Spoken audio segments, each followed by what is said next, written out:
Welcome everyone. I start most of the talks with a reference to the fact that the talks are about something really very specific. And I try to frame that in practical terms, something that can be described practically. And that is, the talks are about happiness in daily living for the human being.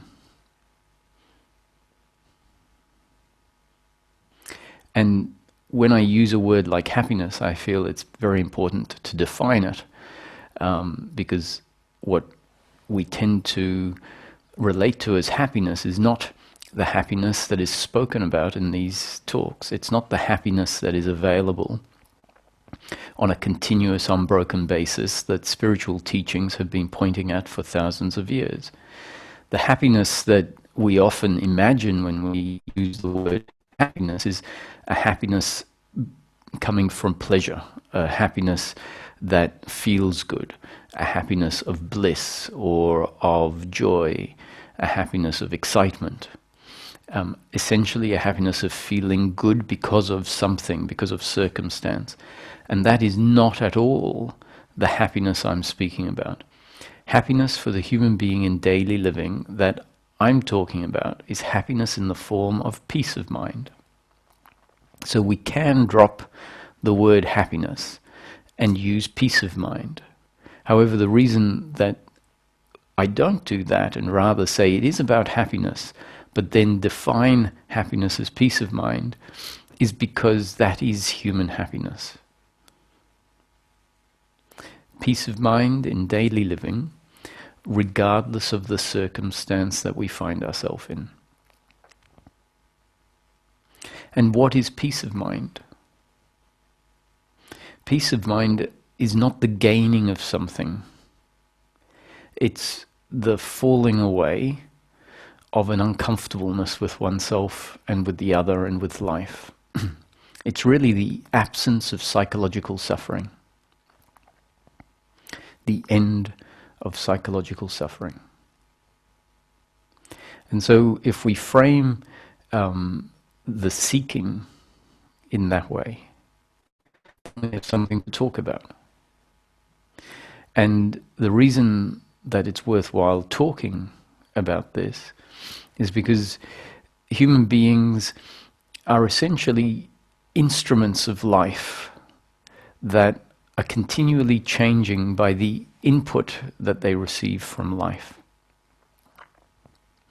And discussions or concepts, talks about life from different angles, or life seen from different angles, is essentially new conditioning that comes into our field of awareness and then becomes part of who we are, has the capacity to change us on a very deep level.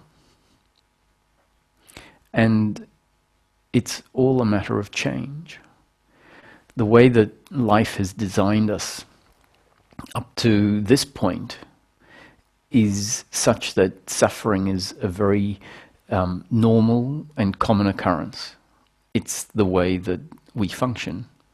So humans function on a biological level in life. We find ourselves in a circumstance, and the body and thinking, which is part of the body, it's a function of the body, responds to the circumstance that we find ourselves in. There is a biological reaction, and essentially that biological reaction to circumstance makes the experience of each moment either pleasurable or painful. And that's an inevitability in life. That life is going to be either pleasurable or painful in each moment.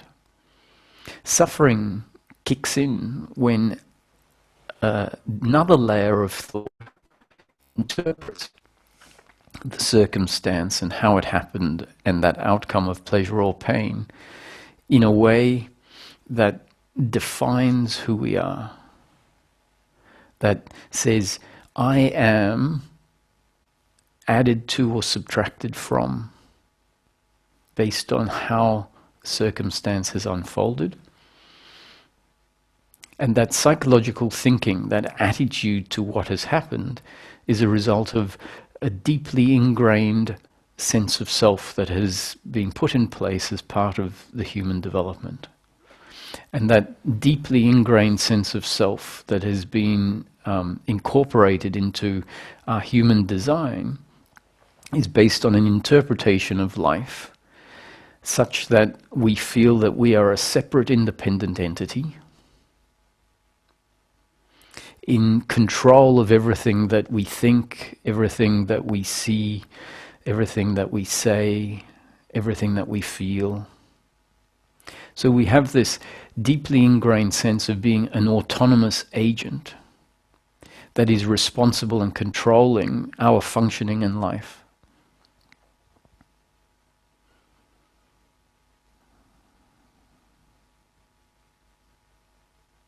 And because we have this sense of self, this idea about ourself, this feeling.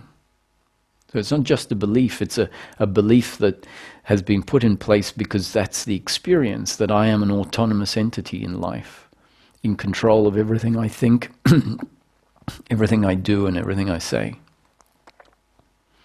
Then, because we have that idea of ourselves, we see the other in the same way. So we say the other is an autonomous agent in control of everything they think, say, feel, and do. And with that as the basis of who we are, then this attitude to what happens kicks in. And it's an attitude that we can call the attitude of personal doership. And this attitude of personal doership creates a narrative. It enables a narrative that says, I, the doer, should have and could have functioned differently in life. I should have done a better job. You shouldn't have done things that way.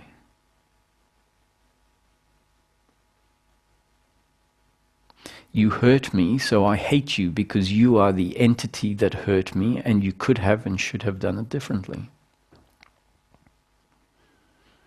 And the second part of the psychological identity that has been put in place by life as part of our genes and up-to-date conditioning, which really means the package of the human being. The other part of the psychological identity is the deeply ingrained sense, not only that I am the doer, but that my happiness, my completeness, is to be found in outcomes, in pleasure, essentially. My happiness is to be found in life being pleasure, pleasure, pleasure, pleasure. And so we're on this mission of trying to control life such that it is one day perfect. It is one day going to be exactly the way I want it. And then we imagine it might stay like that forever. And that includes everyone in life functioning and acting exactly the way that I would like them to function.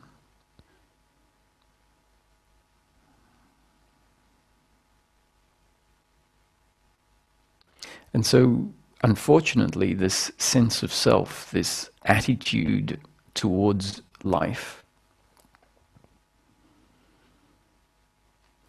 is an attitude that sees life not clearly.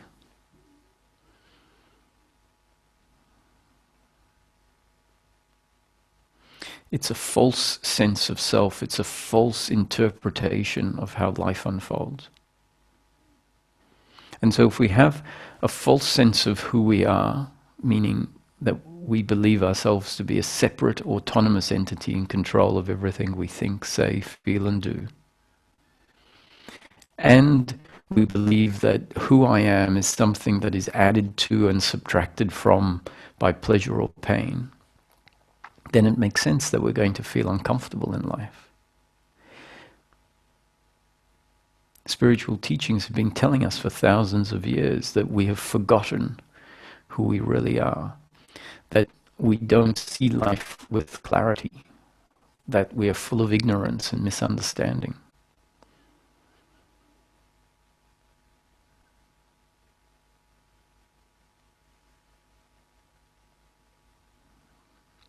And so the concepts, the teachings, are putting words to this. They're putting words to life in such a way that the new information, which is simply new conditioning that life is delivering. So life is always delivering new conditioning in many different forms.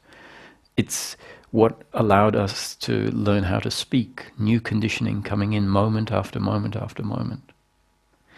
And it's that new conditioning that formed the misunderstanding, and it's new conditioning that can bring about change such that the misunderstanding falls away. So the teachings, all teachings, are essentially a set of concepts being delivered. They're not the truth. A concept is not the truth. Whatever has been said in the past, whatever is said in the future, by any teaching, is a concept, not the truth. What that's really reminding us is that we have to go beyond the words, beyond the concepts, to find freedom, to find what we really are. However, let's not mistake that as meaning that the concepts in themselves are obstacles. The concepts are tools. They are part of the methodology by which we change. We don't do the change of our own volition, but rather life delivers the information, delivers experience. There is an automatic processing of that in whatever way it happens according to our very complex and unique makeup. And we're not in control of how that processing happens, and we're not in control of what conclusions are formed. All of that is a happening. And that description of life as a happening is what I would say a more accurate description of how life unfolds. It's a more accurate attitude to have towards life. That life is a happening. Moment after moment after moment, life is a happening. That is radically different from the attitude that I was speaking about before, that is deeply ingrained in the majority of humanity, the attitude that says, I, as a separate independent doer, am making life happen. I'm in control of how life happens. And the other, all of the others, as separate independent doers, are making life happen. And so there is this attitude of personal doership that is continually judging oneself and the other in resistance to how life is unfolding. Or there can be a shift based on an actual seeing of life unfold in an impersonal way.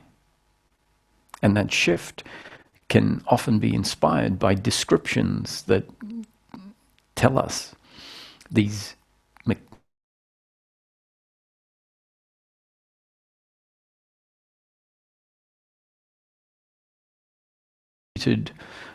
personal ownership over them, like the thinking process, for example. Thinking happens as a result of the circumstance we find ourselves in. We see something, we smell something, we hear something, we taste something, we touch something, in an environment that we weren't in control of. We weren't in control of what people are walking past, what trees have grown in the environment, what noises are there, what animals are there, what circumstance happens. All of that is out of our control.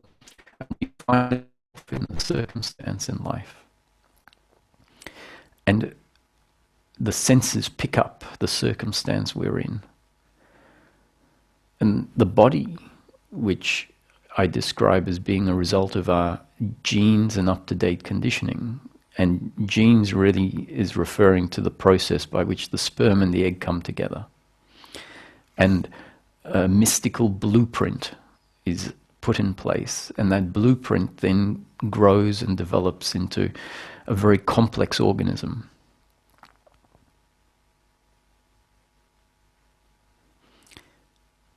And we didn't do that growing. We didn't create the very complex blueprint. All of that happened, and we are the result of that growing. So at any point in time, we find the human being present in the circumstance. And that human being is what I would describe as being the result of the genes and how they have grown and how they have been influenced moment after moment by the circumstance in which they developed. And so then we find this biological instrument in life, in circumstance, seeing things, hearing things, touching things, smelling things, tasting things. And then very complex responses are happening internally. What is seen is in line with our biological preferences or not in line with our biological preferences. And then thoughts arise automatically based on our very complex makeup. And we assume that that thought is something that I created. And so this notion of the I doer is this imagination that there is an entity separate from this complex instrument I'm talking about that controls the complex instrument. And really another way of seeing it is that there is just the complex instrument functioning. And that the sense of I is an output of that very complex instrument.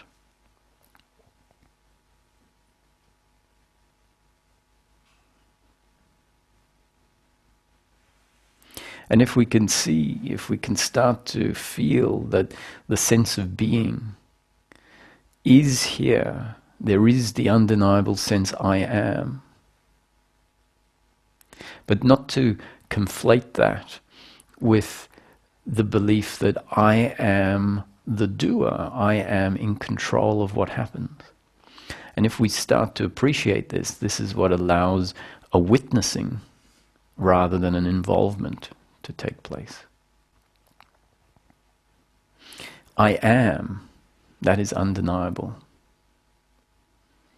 That is the primary feeling in daily life.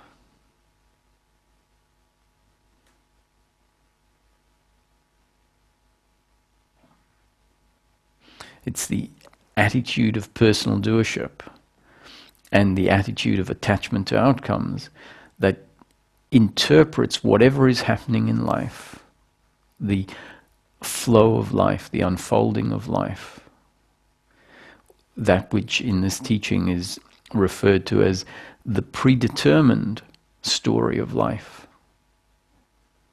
Life unfolding in each moment exactly as it's destined to unfold, including the functioning of all of the human beings. The thoughts arising exactly as they're destined to arise. The actions happening exactly as they're destined to happen.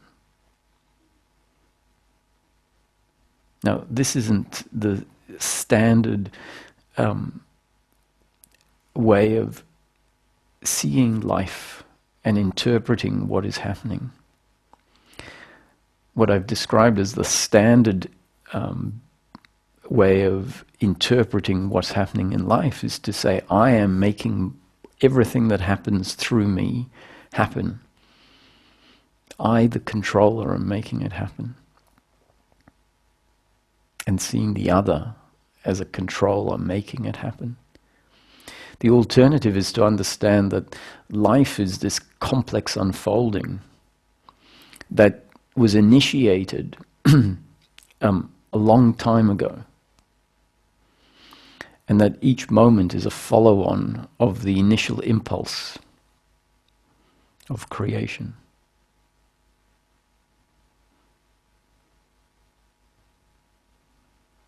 And each of us is at the crest, each of us and our thinking, our actions in each moment, is the unfolding crest of the unfolding predetermined story of life.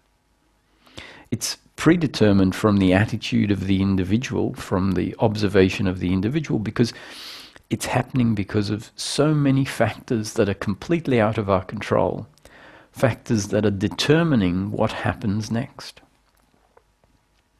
So our thinking, for example, is a result of our makeup in each moment. The human being, a very complex instrument. I've described it as being a result of two factors: our genes and up-to-date conditioning. Two factors that we were never in control of. We didn't choose our genes, and we didn't choose how those genes grew into a very complex organism. And we didn't choose the up-to-date conditioning, which is really the new conditioning that comes in moment after moment after moment and adds to what we can call our up-to-date conditioning in each moment. And as a package, our genes and up-to-date conditioning are what we are right now. And so any thoughts that arise are determined by our genes and up-to-date conditioning, two factors we've never been in control of.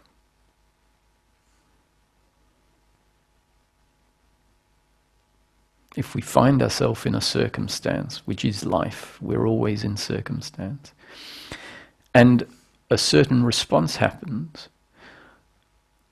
if we have started to see that the human instrument is exactly that, an instrument, an expression of life, then we can reverse engineer and say that happened because of all of these factors that came before. Instead of the standard response is, I don't understand why that happened. I shouldn't have acted like that. Instead we can say, that happened as part of the unfolding of life. It happened because of one's genes and up-to-date conditioning and the circumstance we find ourselves in.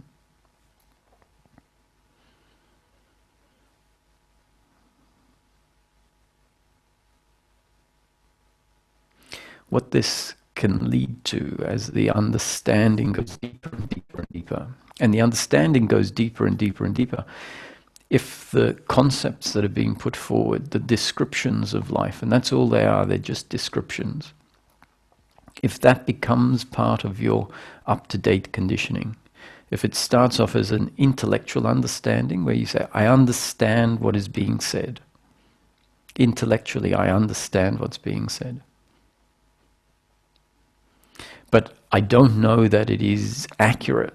So the suggestion is investigate it for yourself.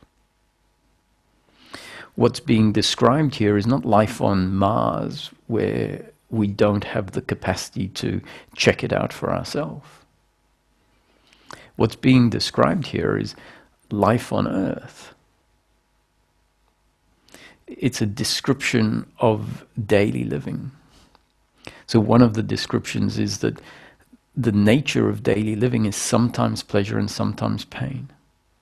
Pleasurable when the circumstance matches our biological preferences, and painful when the circumstance doesn't match our biological preferences. And to expect life to be one day pleasure, pleasure, pleasure, pleasure is simply unrealistic. Because the flow of life, the circumstance, is never in our control. And so it's bound to sometimes not match our biological preferences. So to understand that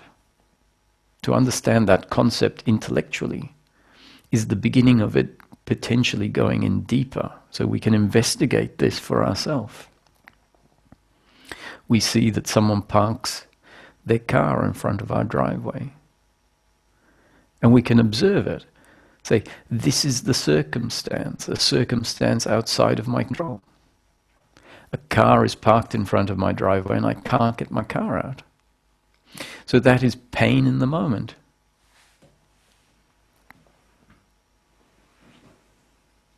So we get to observe it. Yes, pain in the moment has arisen.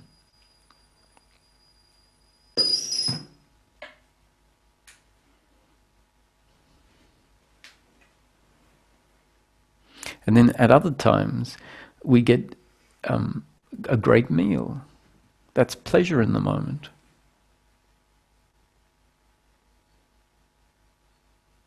Sometimes we expect a great meal, and it's not that great. Pain in the moment. So we can have physical pleasure or pain, emotional pleasure or pain, financial pleasure or pain. So if we understand that life is going to unfold moment after moment after moment, sometimes pleasure, sometimes pain. And as we get to observe this, then we start to understand, yes, the car parked in front of my driveway is pain in the moment. That's life. We have this idea that life should be pleasure in the moment, pleasure in the moment, pleasure in the moment. So that means our system isn't aligned with the nature of life. So when a car is parked in our driveway or blocking our driveway, our attitude is, this shouldn't be like that.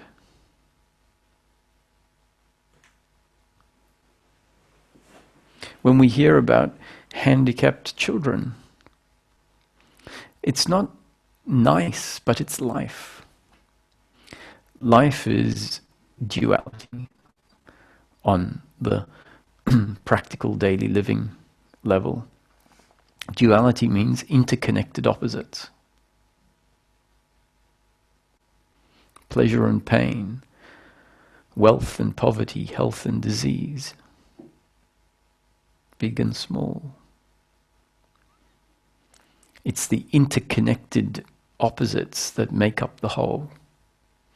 And it's our attitude towards the whole that can bring in an attitude of non-duality, which means to see the two seemingly separate interconnected opposites as the whole. Which means to attitudinally accept the pleasure and pain, the unfolding of life. To accept it as life. To accept that, or to understand that the unfolding of life is going to not be indifferent on a biological level. If you stick your hand under nice warm water, it's pleasant. If the water is piping hot, boiling, it's painful. Now, we can't say that there is an indifference on the biological level. We have to acknowledge the differentiation on the biological level. And then notice that there is an attitudinal level, which is where the uncomfortableness with oneself and uncomfortableness with life kicks in. On the attitudinal level.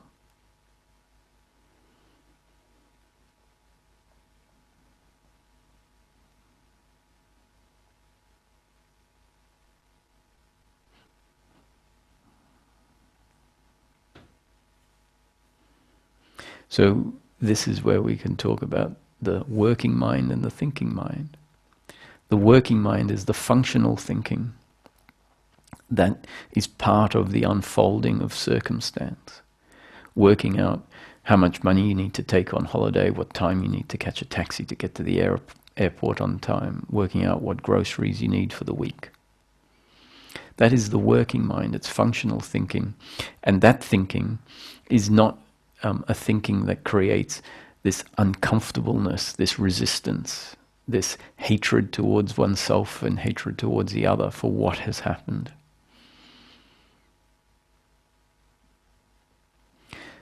The uncomfortableness arises in what we can call the thinking mind. And the thinking mind is this attitude to the flow of life. And in practical terms, the thinking mind manifests as guilt and blame and pride and worry and expectation. Guilt for those actions that happen through me that deliver pain to the other or deliver pain to myself. blame towards the other for the actions that happen through the other that deliver pain to me, pride for those actions that happen through me that deliver positive outcomes. Look what I, as the doer, have done. Whereas the guilt and the blame are based on the same principle of personal doership, but in relation to outcomes that are painful or negative. It's like, you hurt me, I hate you. You, the doer, hurt me, I hate you. And I, the doer, did this, it hurt me or someone else, and so I hate myself. And then we have worry, the attitude of worry and expectation. Expectation is wanting life to turn out a certain way, being invested in life turning out a certain way, because we believe that our happiness is to be found in pleasure, pleasure, pleasure, in outcomes. And worry is the same principle, worrying about life turning out badly. Convinced that if it does, that is an attack on who I am. And so if we frame, going back to the beginning, happiness is about peace of mind, or happiness exists in the form of peace of mind. And peace of mind is the absence of suffering, the absence of guilt, blame, pride, worry, and anxiety, the absence of a certain attitude to life, the absence of the attitude of personal doership and attachment to outcome.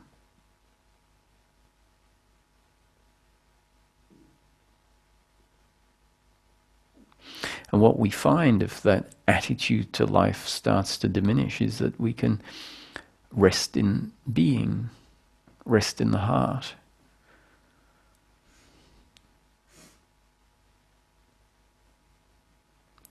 Maybe have become aware of the fact that I exist regardless of what is happening.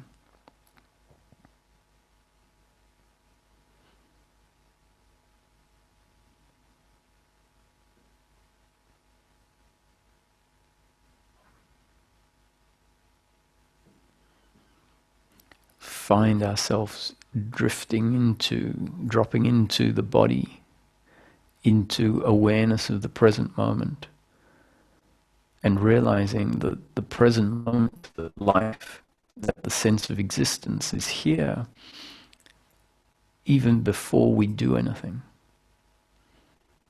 We don't need to think it into existence.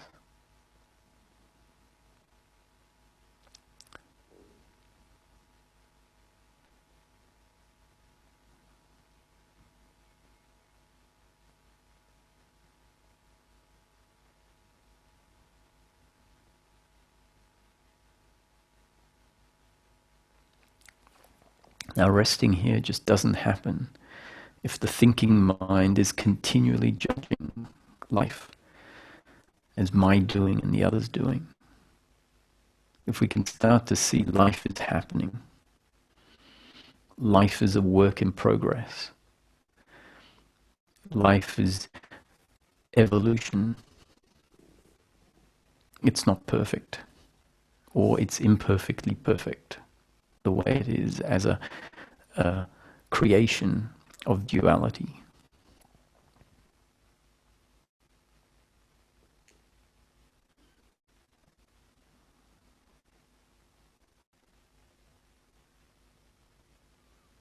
So to see suffering when it arises and to understand, this is a result of the deeply ingrained false sense of self.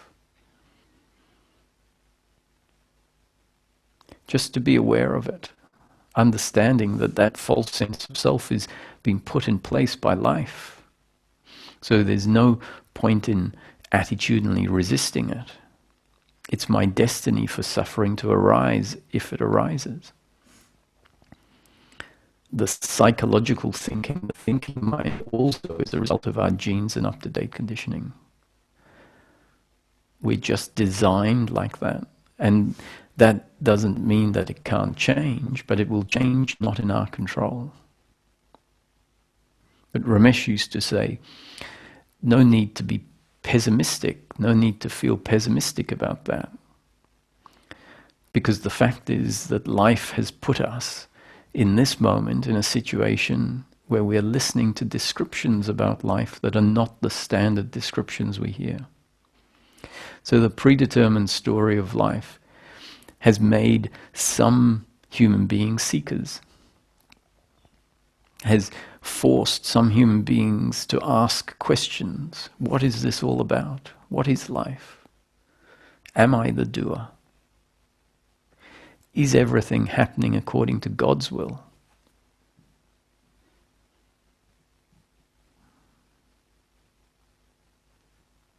So if this is the thinking that arises for you, then understand that this is part of destiny unfolding. And so we can relax and let that happen. We've never been the ones making it happen.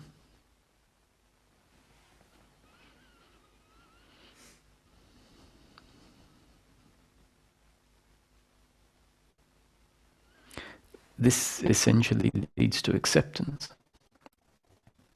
But acceptance also is not something that we do, but rather acceptance is the absence of non-acceptance. And we're very prone to not accept, to resist. And as that movement starts getting weaker and weaker and weaker, what we find is left is what we could call acceptance, but it's a passive acceptance. It's an acceptance because non-acceptance isn't arising.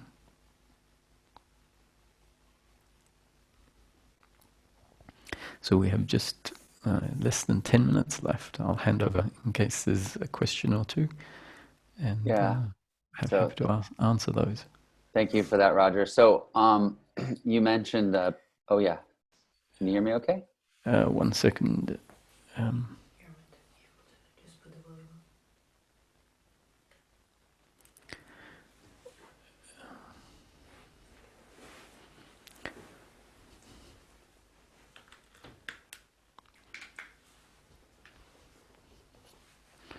Can you hear me? Okay, go ahead. Sorry about that. No worries. So you mentioned pain in the moment and a meal. I'll start off with a question from Deshant. Sir, what do you like more, onion uttapam or masala dosa? I tried to dismiss it, but he insisted. Right. I prefer an uttapam. Okay, great. Got that one out of the way. Do you think this sense of personal doership is just a survival mechanism that worked too well and evolution will drop eventually? I suspect that it was useful at some point for the belief in personal doership to be there. In fact, if it's not there, it doesn't make us less capable of escaping a tiger, for example. However, evolutionary, I would assume that firstly, we hadn't given it enough thought back then. We were too busy surviving. So I would put it into the category of somehow being useful at that point in time. And I do think that now that life has developed to the point where survival is not quite a given yet, but more or less a given for us. We don't need to look over our shoulder all the time trying to survive. Now that we can survive easily, the job is now to survive happily. And I think that's what evolution is working on at the moment. Okay, great. This next one's kind of long. I'm going to see if I can get it shortened a little bit, but it's we talk about attachment towards pleasure dropping off after self-realization. This is something I don't understand. The way I perceive things as attachment towards pleasure can get reduced but not diminished. Similarly, instinct of drifting away from pain cannot diminish. Just as a simple example, even a self-realized being will go to a food choice that tastes better. Not sure if we call this a biological preference, but even if we do, isn't the biological preference also inclined towards more pleasurable situations? I'll leave it at that. Yes, I completely agree with the questioner. They're correct that the body is always going to have its biological preferences, and when the attachment to outcome falls away, those biological preferences remain in place. The body will continue to choose what it prefers, but without insisting that its preference is delivered, understanding that sometimes in life you get what you want and sometimes you don't. So there's a distinction between the biological preference and the psychological attachment to pleasure and pain, or attachment to outcomes. And when attachment to outcomes falls away, people will often ask, so if I don't have an attachment to an outcome, what's going to drive me, to go this way or that way? And the answer is your biological preferences remain in place, and that's what will move you in life.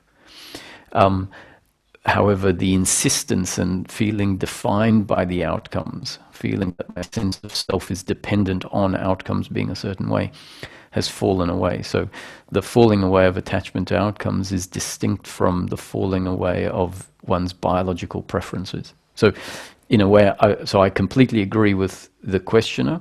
It's just that it seems like in him, he's asking of the question, this distinction between the two layers, the biological preferences, which is what results in pleasure or pain, and the distinction between the attitudinal attachment, which is the insistence or the craving, the expectation that those preferences be delivered. Great, thank you. Why questions are always great in non-duality talks like this, but if our inherent nature is peaceful, why does so much chaos arise in the world? Yeah, it's a result of the fact that this additional identity has been put in place as part of our development in life. And this additional identity of I am the doer, essentially to me is a natural development as part of our growing up from a baby into a small child. The experience arises such that the sense is, there is a sense of free will, like I am free to do whatever I want in each moment. And that's a gift in life. There is the feeling of free will, and seeing life as a predetermined story doesn't dissolve the feeling in the moment, the actual feeling of free will, where we feel I can move my hand to the right, I can move my hand to the left. But that often is conflated with doership. We have the feeling of free will, and then the intellect says, well, therefore I must be the doer. And it doesn't see the dynamics that make things happen, it doesn't see the complex biological complexity. And so then the belief I am the doer gets put in place because we have the experience that I am free to do whatever I like. So the feeling I am free to do what I like is the feeling of free will, and that's a gift. It doesn't fall away with this seeing life as a happening. What falls away is the belief in personal doership, and it's that belief in personal doership that is the false sense of self, what Ramana referred to as the self with the small s, that exists and can fall away. And while it exists, it drives humanity in a way that wouldn't unfold if it wasn't there. And so all of the chaos is a result of the false sense of self that is covering up, essentially, or that is taking center stage, covering up what we would refer to as our true nature. And our true nature sits there in the background waiting for that false sense of self to dissolve. And then we find ourselves functioning in a way where we are being much more in life, allowing life to unfold. Great, thank you. So Susan asks, so no self is peace for the mind, and in Tibetan Buddhism they talk about pure land, where the mind actually projects a kind of pure land experience. Can the energy we are made of be changed to a more pure energy so we can create a pure land on earth? I suspect that if the false sense of self falls away, which I see as part of the evolutionary movement, because now that we survive, it becomes very clear that for the human, that this uncomfortableness with life exists. And so attention is being put onto, that's why we're seeing people more interested in meditation and mindfulness. It's a natural progression. And so Buddhas and teachers are the first of humanity to realize that there is another way of seeing life, another way of knowing oneself, another way of being. And they put out information that becomes part of the new conditioning in life. And there's a flow-on effect. And as more and more people start to realize what is pointed at, then there's more and more sources of this information, more and more people being that way that become examples for others, more and more people willing to talk about it because we want to share. We want everyone to be happy. It's just part of evolution. It's an improvement. It's an optimization. And at some point there should be a reaching a critical mass where new human beings that are born into a society that thinks and acts differently, a society that values being who we are, that values doing what is natural to you, what you feel like, rather than what you should or you shouldn't do. And that means that human beings are going to be born into new conditioning, or very different conditioning. And that will, to me, mean that humanity changes. And that's the best hope for what we could call heaven on earth, is a society formed by human beings that are not in conflict with each other, not in conflict with life. I like that. Earlier in your talk, you said, some people end up being seekers, and some are fine with living in that drama. There's a fairly known phrase, "call off the search," which is quite frustrating to seekers that are in the grips of trying to figure this out. Can you speak a little bit more about that specific phrase, and I don't want to say your feelings on it, but just talk about that a little bit more? Mm-hmm. See, it is frustrating because we can't call off the search prematurely, in a sense. The search gets put in place because there is suffering. There is a disconnection to ourself, and that intuitively is known to be not quite right. Something is missing. And so the seeking happens. And as the seeking happens, more and more is understood. More and more is seen clearly, which really means not understanding in terms of gaining knowledge, but rather information that cuts off certain types of movements in life. And seeking itself is a form of suffering, but it's necessary because it's part of the methodology. Sneaking into seeking is still the idea, I need to gain something. I need to go somewhere. I need to get something I don't have. And there's a point that arises in seeking where we just get really frustrated with seeking.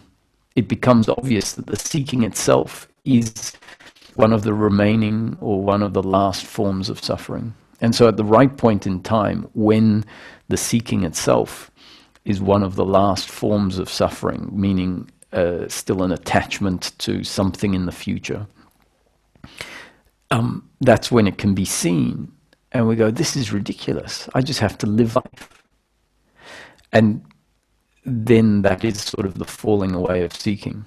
So it's very much something that happens as part of the seeking process. We get really frustrated with seeking, and then it falls away in due course. And to try and make it stop ahead of time is more control and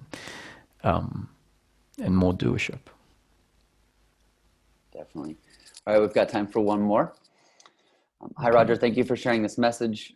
You say our actions and decisions happen according to our genes and up-to-date conditioning. This seems to imply that time is real, not illusory. Is that correct? Yes. See, there's a paradox in life, and the paradox is to see two sides of the coin, and those two sides of the coin usually seem contradictory on the surface, but the job is to see them as complementary. And the way that we develop in life is to become fixated with causality and fixated with our thinking that is causal thinking. And that causal thinking is what becomes the basis of doership and attachment to outcome. So it becomes the basis of suffering. And so some spiritual teachings will say time doesn't exist. Cause and effect doesn't exist. All there is now, as a attempt to bring about a shift into the present moment where it's seen that memories of the past are sort of just thought objects. And when it's pointed out like that, and we see that a memory is just, we might go, wow, there is no such thing as the past. It's just a thought that is convincing me that the past happened. And so we might then say, oh, the past never happened. There is just a thought object. And as a result of that thinking, if we fall into that perspective, it can prevent our story, our narrative of blame and of shame for what happened in the past and what might happen in the future. The notion that time doesn't exist can cut that off and create less suffering. Now, I wouldn't say that that is ultimately true, but it's a methodology that allows us to see the spontaneity side of life, which is in the present moment, all there is this, and the past doesn't exist, and the future doesn't exist. And so then it's about bringing the two together so that we have both sides of the coin, meaning being able to see that if we are present in the present moment, there is just spontaneous arising, and I exist in this present moment, and there is no past and future. And yet be able to hold that life is a causal extension in time, that the experience of life is that I have a memory of being a child, and for all intents and purposes, I can relate to the fact that I was a child and I have grown up. And the important thing to see is that really it's this attitude of doership and attachment. There's attachment to the past, expectation in the future that is the problem. If we relate to time in a way that isn't this attitude of doership and attachment, then time poses no problem, and in fact it can be related to as being part of the framework of the unfolding of life. Beautiful. That was great. Roger, anything in closing? Do you want to tell us about anything you have coming up, events? No, what I would like to say is I feel very passionate about answering questions that sometimes there aren't good answers for. And that's not so that people hold on to the answers as the answer, but hopefully so that the answer can give some sort of satisfaction and allow the question to fall away. I'm excited about this prospect of humans having peace of mind in their experience. I know it's possible. It's my experience that suffering actually, in practical terms, falls away and becomes something that was of a different human being, let's say, a human being that is not the same one that life has now put in place. So I'd point people to, if they resonate with the message, to listen to the many YouTube videos that are there, because it's repetition of the message that has the power to undo years and years of experiencing life and putting certain concepts in place. So I'm very happy to share. There are sometimes online satsangs. I think I do 2 a week at the moment, on a Wednesday and a Saturday. So I appreciate that you've put this whole event together. It gives people a big sampler of teachers that are putting forward expressions of the truth from different angles, and that's very important.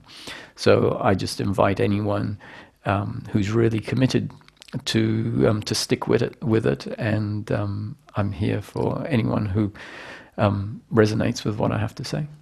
So thank you Excellent. for having me. Yeah, of course. Thank you so much for being here. We really appreciate it.